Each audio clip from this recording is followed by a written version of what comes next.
Hello students, in our previous lecture we discussed about Euclid division algorithm and solve exercise 1.1. I hope आप सबको वो सारे examples और सारे एक्सरसाइज के जो सॉल्यूशंस है वो अच्छे से समझ में आए होंगे. Today I start our next topic. This is fundamental theorem of arithmetic. यानी फंडामेंटल थ्योरम ऑफ अरिथमेटिक हमारा जो सेक्शन 1.3 था उस टॉपिक को आज हम स्टार्ट करने वाले हैं. ठीक है, तो स्टेटमेंट देखते हैं. Every composite number can be expressed or factorized as a product of primes and this factorisation is unique apart from the order in which the prime factors occur. It means every composite number, जितने भी composite number होते हैं, composite number उसको अभाज्य संख्या बोलते हैं हिंदी में, तो जितने भी कंपोजिट नंबर होते हैं कैन बी एक्सप्रेस्ड, उन्हें एक्सप्रेस किया जा सकता है या फिर उनको फैक्टराइज किया जा सकता है as a product of primes के प्रोडक्ट के फॉर्म में. ठीक है, यानी ढेर सारे नंबर्स के जो प्राइम होंगे उनके प्रोडक्ट के फॉर्म में हम उसे एक्सप्रेस कर सकते हैं. And this factorisation is unique. और ये जो फैक्टराइजेशन होगा, ऑर्डर को अगर ध्यान में न रखा जाए तो वो उसके केस में वो यूनिक होगा. ठीक है, इसका मतलब ये है कि जैसे मान लीजिए किसी कंपोजिट नंबर का फैक्टर 2 इंटू 3 इंटू 5 है, तो अगर हम 2 इंटू 3 इंटू 5 को 3 इंटू 5 इंटू 2 और 5 इंटू 3 इंटू 2 इन सबको एक ही माने तो ये यूनिक हुआ, क्योंकि इसके जैसा और कोई दूसरा फैक्टर नहीं होगा जो कि उस पर्टिकुलर कंपोजिट नंबर के लिए लिखा जा सके. ठीक है, the next sentence is the prime factorisation of a natural number is unique.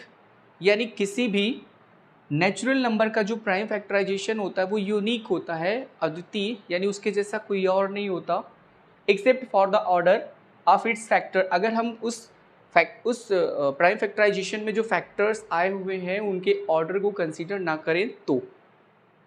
जैसे मैंने अभी बताया कि सपोज दैट कोई एक नंबर है, कंपोजिट नंबर, जिसका फैक्टर है 2 इंटू 3 इंटू 5. तो इस नंबर का जो भी कंपोजिट नंबर है, 5 3 जा 15, 2 जा 20, सॉरी 15 2 जा 30. ओके, 5 3 जा 15, 15 2 जा 30. तो इस तरह से जो नंबर है 30, उसका जो प्राइम फैक्टराइजेशन है वो 2 इंटू 3 इंटू 5 है. अब अगर हम इसको 5 इंटू 3 इंटू 2 लिखें या फिर 3 इंटू 2 इंटू 5 लिखें, आप देख सकते हैं कि इसमें ऑर्डर जो है वो कंसीडर नहीं किया गया है. 2 फर्स्ट प्लेस पर या लास्ट प्लेस पर और या मिडिल में है. तो इस तरह से ये जो प्राइम फैक्टराइजेशन है वो ये यूनिक है. यानी केवल फैक्टर की बात अगर करें तो 30 के प्राइम फैक्टर्स केवल 2 3 और 5 ही हो सकते हैं, 2 3 एंड 5. ठीक है, इसके अलावा और कोई भी प्राइम फैक्टराइजेशन 30 के लिए अप्लाई नहीं कर सकते. ठीक है, तो वही चीज़ इसने बोला कि the prime factorisation of a natural number, किसी भी नेचुरल नंबर का जो प्राइम फैक्टराइजेशन होता है एक्सेप्ट वो यूनिक होता है except for the order of its factor. अगर उस फैक्टर्स के उसमें आने वाले जो फैक्टर्स हैं उनके ऑर्डर को कंसीडर ना किया जाए. ठीक है, in general given a composite number X, in general given a composite number X, यानी कोई एक कंपोजिट नंबर यक्स है, we factorise it at as X is equals to P1 into P2 into P3 into dot dot dot dot into Pn. इस तरह से अगर उसके factors ये सारे के सारे हैं तो उन्हें इस प्राइम फैक्टराइजेशन में उनके प्रोडक्ट के फॉर्म में यक्स को रिप्रेजेंट कर सकते हैं, where P1 comma P2 comma dot dot Pn are primes, जो कि प्राइम है, and written in the ascending order. और इन्हें हम किस ऑर्डर में लिखते हैं? असेंडिंग ऑर्डर में लिखते हैं. दैट इज असेंडिंग का मतलब होता है कि हर नेक्स्ट टर्म जो है वो अपने प्रीवियस टर्म से बड़ा होगा. It means P1 less than or equals to P2, so P2 is greater than or equals to P1 and P3 is greater than or equals to P2 and last में Pn जो है वो greater than अपना previous जो term है उससे बड़ा होगा. ठीक है, यानी इस तरह से असेंडिंग ऑर्डर में हम फैक्टर्स को अरेंज करते हैं. ठीक है, if we combine the same primes we will get powers of primes. अगर हम सेम प्राइम्स को कंबाइन कर लें तो हमें उस प्राइम्स की पावर लिखनी होती है, उस प्राइम्स की पावर मिलती है. इसका क्या मतलब है? जैसे मान लीजिए कोई प्राइम फैक्टराइजेशन हमने किया, उसमें 2 3 टाइम्स आ गया, 2 इंटू 2 इंटू 2, 3 जो है वो 2 टाइम्स है और 5 जो है वो 4 टाइम्स आ गया. तो हम इतना बड़ा प्राइम फैक्टराइजेशन लिखने के प्लेस पर क्या करते हैं? सेम प्राइम्स को कंबाइन कर लेते हैं. और आप सबको पता है कि जब सेम नंबर को मल्टीप्लाई करते हैं तो जो एक्सपोनेंट होती है उस नंबर्स के ऊपर से ऐड कर देते हैं. एक्सपोनेंशियल फार्मूला आपको पता ही होगा. तो 2 इंटू 2 इंटू 2 3 टाइम्स है, it means we write 2 to the power 3 and 3 into 3 2 times है, so we write 3 to the power 2, and 5 into 5 into 5 into 5 4 times है, so we write this 5 to the power 4.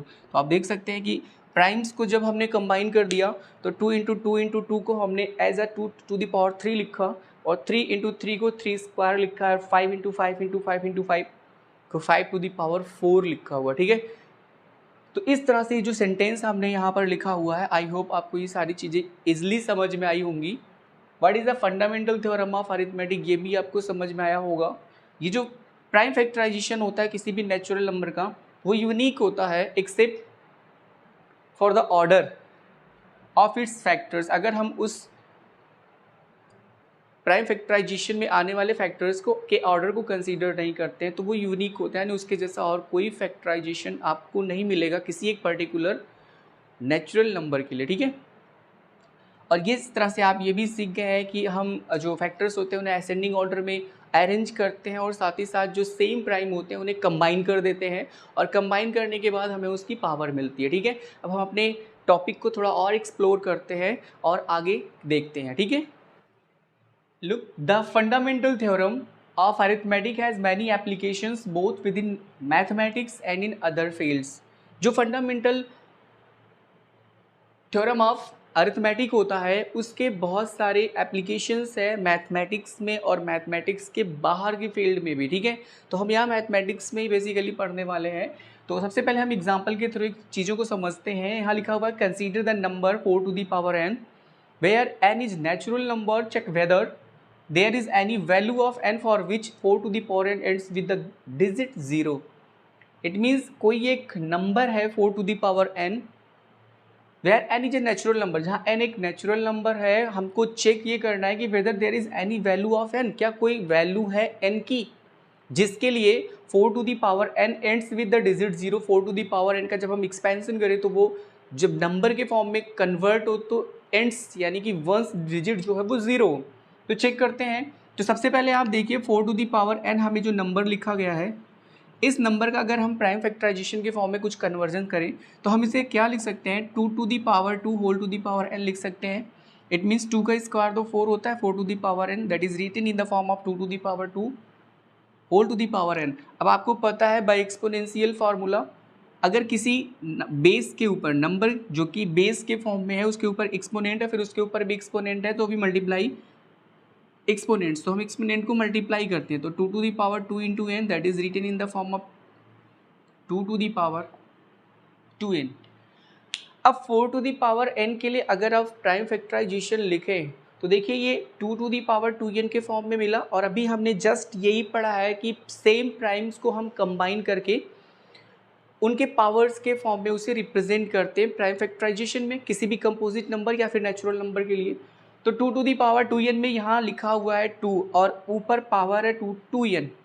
अब n के place पर कोई भी value हम रखेंगे तो 2 से मल्टीप्लाई करने के बाद जो नंबर मिलेगा उससे जब हम एक्सपेंड करेंगे तो वो 2 के ही फॉर्म में तो आएगा. सपोज दैट हमने यहाँ n1 रखा तो 2 to the power 2, it means prime factorisation हो जाएगा 2 into 2.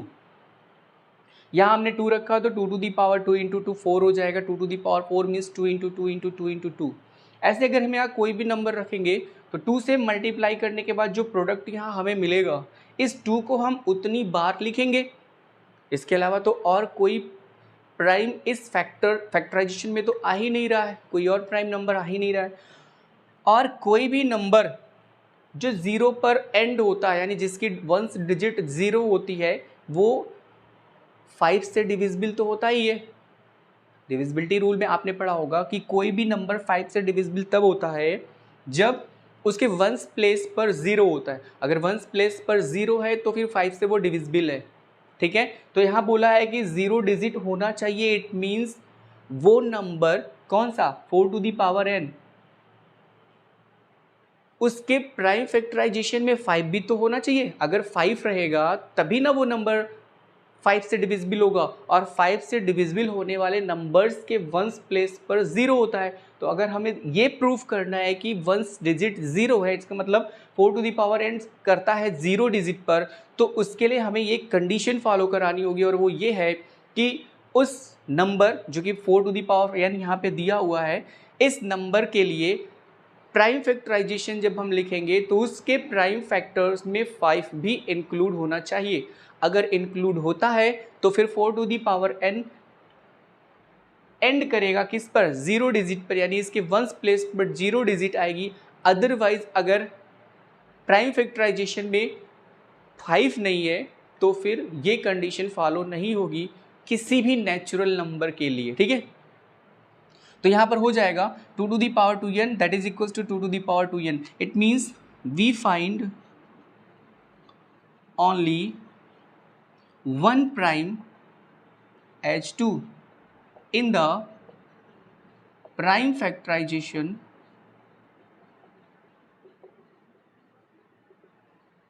of 4 to the power n, यानी 4 to the power n के प्राइम फैक्टराइजेशन में हमें केवल एक ही प्राइम मिल रहा है और वो क्या है, 2 है, ठीक है।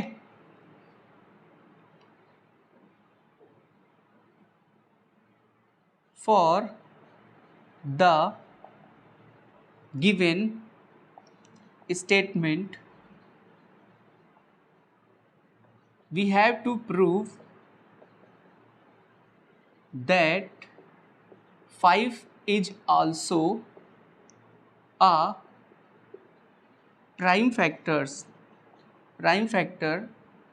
of 4 to the power n for any natural number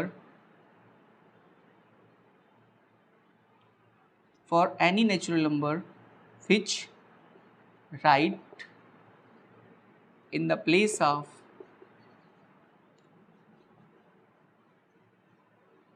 n, यानी n के प्लेस पर हमें कोई भी नेचुरल नंबर, उसके लिए इस स्टेटमेंट को प्रूफ करने के लिए हमें ये जरूरत पड़ेगी कि 5 भी एक प्राइम फैक्टर हो, ठीक है। But this is not follow for this number, यानी ये जो चीज़ है जो यहाँ पर फॉलो करानी थी वो इस नंबर के लिए फॉलो नहीं हो रहा क्योंकि इसमें केवल एक ही फैक्टर आ रहा है जो कि 2 है। So there is no natural number for which, natural number n लिखिए, natural number n for which 4 to the power n ends with the 0 digit, यानी 0 डिजिट पर वो एंड नहीं होगा। ओके, आई होप आपको चीज़ें समझ में आ गई होंगी, ठीक है। अब हम अपने नेक्स्ट एप्लीकेशन की तरफ बढ़ते हैं जो कि एचसीएफ और एलसीएम फाइंड करने का है फंडामेंटल थ्योरम ऑफ अरिथमेटिक के यूज से, ठीक है। तो चलिए देखते हैं। Okay, look how to find HCF and LCM with the help of fundamental theorem of arithmetic. HCF is equals to product of the smallest power of each common prime factors in the number. It means HCF जो होता है वो product of the smallest power of each common prime factors, यानी जितने भी हमको number दिए गए हैं उन नंबर्स के प्राइम फैक्टराइजेशन जब हम करते हैं तो प्राइम फैक्टराइजेशन करने के बाद जितने भी कॉमन फैक्टर्स हमको मिलते हैं, कॉमन पर फोकस करिएगा, कॉमन प्राइम फैक्टर्स जितने मिलते हैं उन कॉमन प्राइम फैक्टर्स की जो स्मॉलेस्ट पावर होती है उसका जो प्रोडक्ट होता है वो प्रोडक्ट एचसीएफ होता है, ठीक है, उन नंबर्स का जिसके लिए हमने प्राइम फैक्टराइजेशन लिखा हुआ है। And LCM is product of the greatest power of each prime factors involved in the number. यहाँ ये चीज़ याद रखना है कि ग्रेटेस्ट पावर होता है, ग्रेटेस्ट पावर, और यहाँ पर स्मॉलेस्ट पावर, स्मॉलेस्ट पावर के साथ साथ कॉमन प्राइम फैक्टर्स होता है। और एलसीएम में कॉमन के लिए आपको कोई चीज़ कंसीडर नहीं करनी है, product of the greatest power of each prime factors होता है, यानी उस नंबर में जितने भी इन्वॉल्व्ड इन द नंबर, उस नंबर में जिसका आप प्राइम फैक्टराइजेशन कर रहे हैं उन नंबर्स में जितने भी प्राइम फैक्टर्स आए हुए हैं, शामिल हैं, उन सभी प्राइम फैक्टर्स की जो ग्रेटेस्ट पावर है उसका प्रोडक्ट अगर आप फाइंड कर लें तो दैट इज एलसीएम, ठीक है, उन नंबर्स का एलसीएम होगा।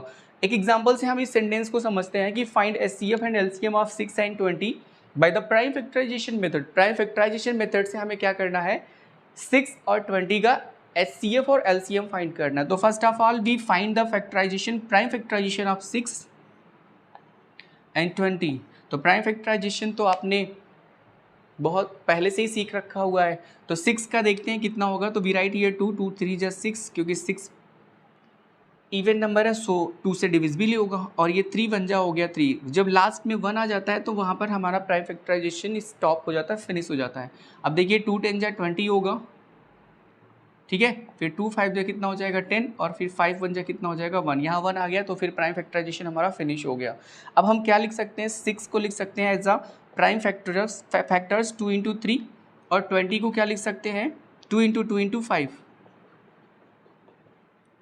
ठीक है। यहाँ देखिए सेम प्राइम आया है तो इसे हम क्या कर लेते हैं combine, so write this 2 to the power 2 into 5।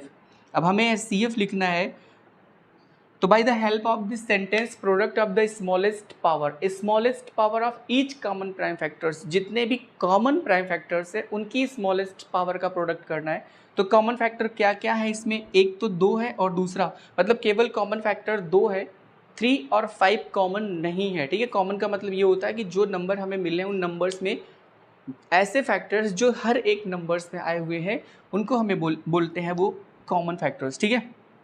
तो कॉमन फैक्टर यहाँ 2 है, तो 2 की स्मॉलेस्ट पावर क्या होगी, यहाँ देखिए 2 के ऊपर कोई पावर दिख नहीं रही है, तो जब कोई पावर दिखती नहीं है तो ऑलवेज वी रिमेंबर कि जब भी किसी बेस के ऊपर कोई पावर ना हो, किसी नंबर के ऊपर कोई पावर दिख नहीं रही हो, तो we consider 1 as a power, तो हम उसे 1 कंसीडर करते हैं। तो 2 to the power 1, 2 to the power 2, तो 2 टू दी पावर 1 और 2 टू दी पावर 1 में आप सबको पता है कि 2 टू दी पावर 1 जो है वो स्मॉलेस्ट पावर है। प्रोडक्ट फाइंड ही नहीं कर सकते क्योंकि केवल एक ही नंबर यहाँ पर कॉमन है, ठीक है। तो हो गया HCF कितना 2 हो गया। अब LCM फाइंड करते हैं, तो LCM कितना हो जाएगा, जितने भी नंबर आपको दिए गए हैं उन सभी नंबर्स के प्राइम फैक्टर्स इन्वॉल्व होंगे, और साथ ही साथ जो ग्रेटेस्ट पावर है उसे हम मल्टीप्लाई करेंगे प्राइम फैक्टर्स के। तो यहाँ पर देखिए 2 है, 3 है, 2 है, 5 है, तो 2 तो है ही, एक 3 है और एक 5 है, यानी कितने नंबर कुल प्राइम इसमें शामिल है 2 3 और 5। अब 2 की जो मैक्सिमम पावर है, ग्रेटेस्ट पावर, वो कितनी है 2 टू दी पावर 2, 3 एक अकेला है तो फिर 3 टू दी पावर 1, 5 भी अकेला इसलिए 5 टू दी पावर 1, 2 का स्क्वायर हो जाएगा 4 और 3 into 5, when we multiply we find the product 5 3 जा 15, 15 4 जा 60। तो इस तरह से LCM कितना हो गया 60 हो गया। तो LCM और HCF फाइंड करने का जो ये फंडामेंटल थ्योरम ऑफ अरिथमेटिक्स के यूज से है, आपने इसे भी समझ लिया, ठीक है। अब हम अपने टॉपिक को थोड़ा और एक्सप्लोर करते हैं और कुछ चीज़ों के बारे में जानते हैं, ठीक है।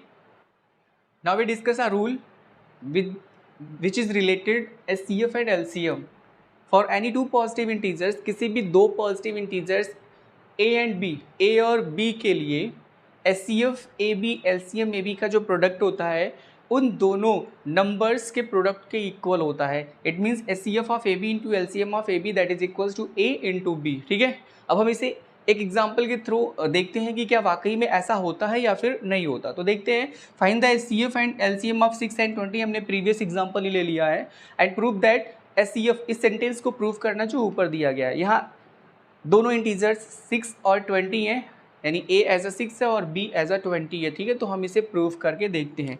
तो हम HCF और LCM फाइंड करते हैं पहले, तो उसके लिए हम प्राइम फैक्टराइजेशन अगेन एक बार और करते हैं। तो 2 3 जा 6, 3 1 जा 3, 2 10 जा 20, 2 5 जा 10 एंड 5 1 जा 5। तो 6 को हम लिख सकते हैं 2 इंटू 3 और 20 को लिख सकते हैं 2 इंटू 2 इंटू 5, इट मीन्स 2 का स्क्वायर इंटू 5। HCF हमने देखा था कि HCF जो होता है वो स्मॉलेस्ट पावर ऑफ प्राइम्स का प्रोडक्ट होता है जो कि कॉमन होते हैं। तो इसमें कॉमन क्या है 2 है और smallest power 2 to the power 1 है, सो HCF 2 ही होगा क्योंकि 2 के अलावा कोई और फैक्टर कॉमन नहीं है। LCM जो होगा, LCM के केस में हमने देखा था कि greatest power of primes multiply करते हैं, लेकिन उसमें ये टर्म नहीं था कि कॉमन हो, उसमें ये टर्म था कि जितने भी प्राइम फैक्टर्स इंक्लूड होते हैं नंबर्स में उन सभी की जो ग्रेटेस्ट पावर होती है उसे मल्टीप्लाई करना होता है। तो फिर यहाँ पर 2 का पावर 2 है और यहाँ 3 की पावर 1 है और 5 की पावर 1 है, तो आप देख सकते हैं कि 2 टू दी पावर 2 को मल्टीप्लाई करना होगा, फिर 3 को मल्टीप्लाई करना होगा, फिर 5 को। 2 टू दी पावर 2 4 होता है इंटू 3 इंटू 5, ये हो गया 60। तो LCM हमारा कितना आ गया 60 आ गया। अब हमें करना क्या है, HCF ऑफ A का B, तो HCF A के प्लेस पर 6 है, B के प्लेस पर 20 है, इंटू LCM 6, 20। देखते हैं कि ये कितना आता है। तो HCF 6, 20 हमारा 2 है और LCM कितना है 60। When we multiply 2 and 60 we find the result 120। इसी तरह से अगर हम देखें तो A इंटू बी, ए के प्लेस पर हमारा कितना था 6 है और बी के प्लेस पर 20 है, तो 6 इंटू 20, 6 2 12 हो गया 120। आप देख सकते हैं कि इधर भी 120 है और इधर भी 120 है। इट मीन्स किसी भी इंटीजर्स A और B के लिए HCF उन दोनों का और LCM उन दोनों का जो प्रोडक्ट होता है वो उन दोनों नंबर्स के प्रोडक्ट के इक्वल होता है। ये प्रूफ हो गया, ठीक है। तो एज अ रूल हमने इसे माना है और इस रूल का बहुत सारे क्वेश्चंस में हम एप्लीकेशंस भी देखेंगे, ठीक है। तो इस तरह से आज की जो वीडियो लेक्चर है वो उसे हम यही स्टॉप करते हैं। इसके आगे वाली लेक्चर्स में हम एक्सरसाइज 1.2 की तरफ बढ़ेंगे, ठीक है। और भी अगर कोई टॉपिक बचा है तो उसको भी हम कंसीडर करते हुए चलेंगे, ठीक है। तो फिर पढ़ते रहिए और अपना ध्यान रखिए, ठीक।